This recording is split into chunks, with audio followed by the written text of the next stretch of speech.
My fiancée and her daughter were furious I didn't add her to my $1 million insurance policy. That's when I realized I was just a walking wallet.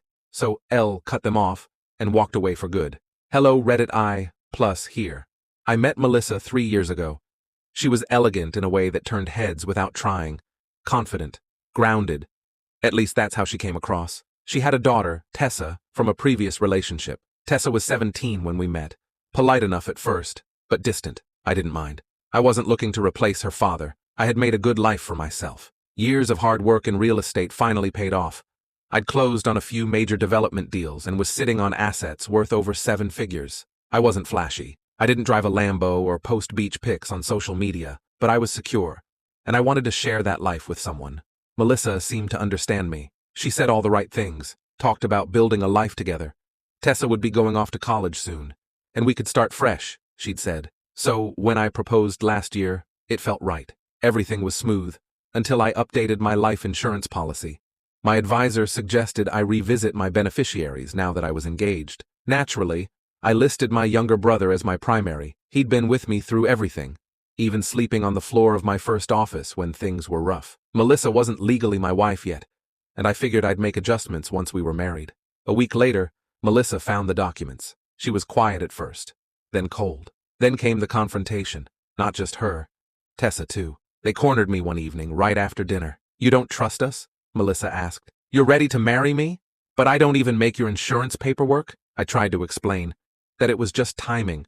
That it could be changed later. But Melissa's eyes narrowed in a way I hadn't seen before. Tessa chimed in with some comment about how real families take care of each other. That line stuck with me.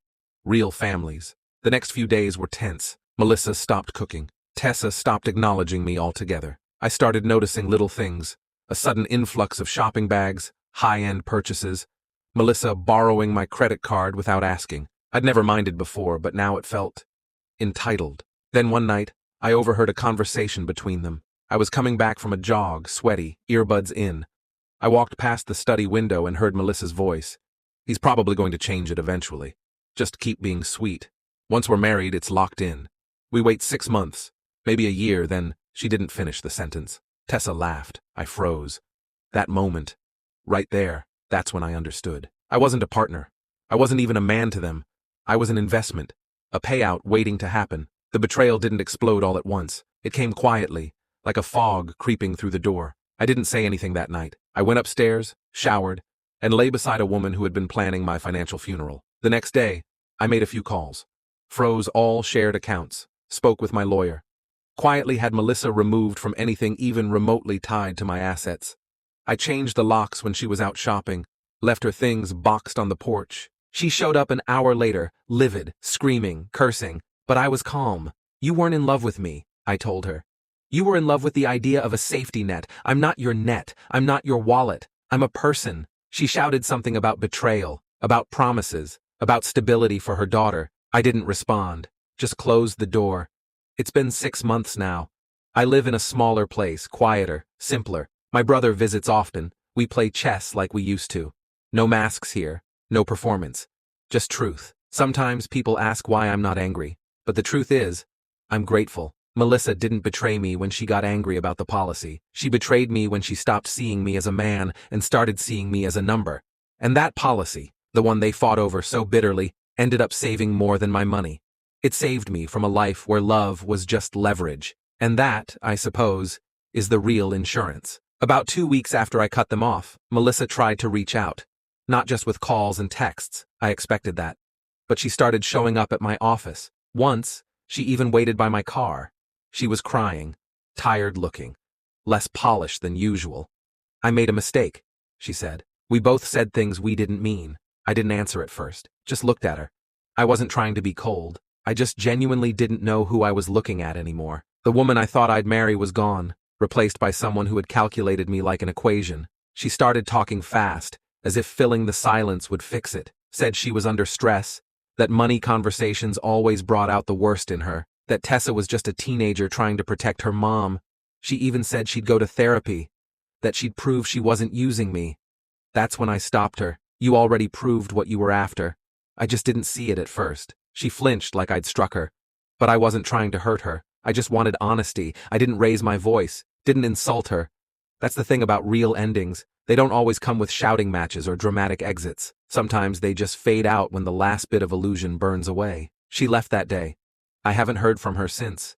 But Tessa did reach out. Odd, right? She messaged me months later, just a single sentence. You were the first stable man we ever had, and I'm sorry we broke that. I didn't reply. Not because I hate her, I don't. She was a kid, raised in survival mode, learning from a mother who taught her that love is a transaction, not a connection. But I couldn't be the lesson. I wasn't her teacher. I wasn't their fixer. I had to let it go. That was the hardest part. You see, when someone breaks your trust, it's not just them you stop believing in. You stop believing in yourself too, just a little. You second-guess your instincts.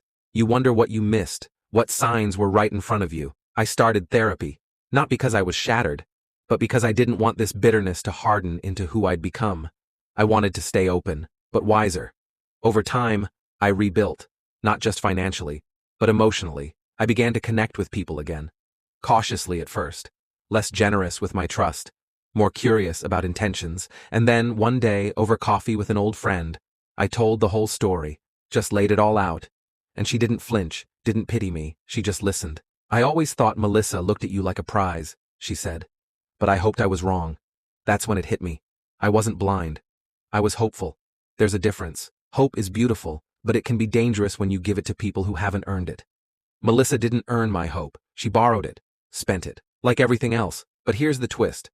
The part that still surprises me. That insurance policy, yeah. The one that started all of this, I canceled it. I realized I didn't need $1 million promise that someone would care if I died. I wanted to live a life that made people care while I was still here. Now, I invest differently. Not just my money, my time, my energy, my heart. I spend it where it matters. With people who show up even when there's no payout waiting. Because the real value in life isn't found in what you leave behind. It's in who stands beside you when there's nothing left to gain. And that's the kind of security no policy can ever buy.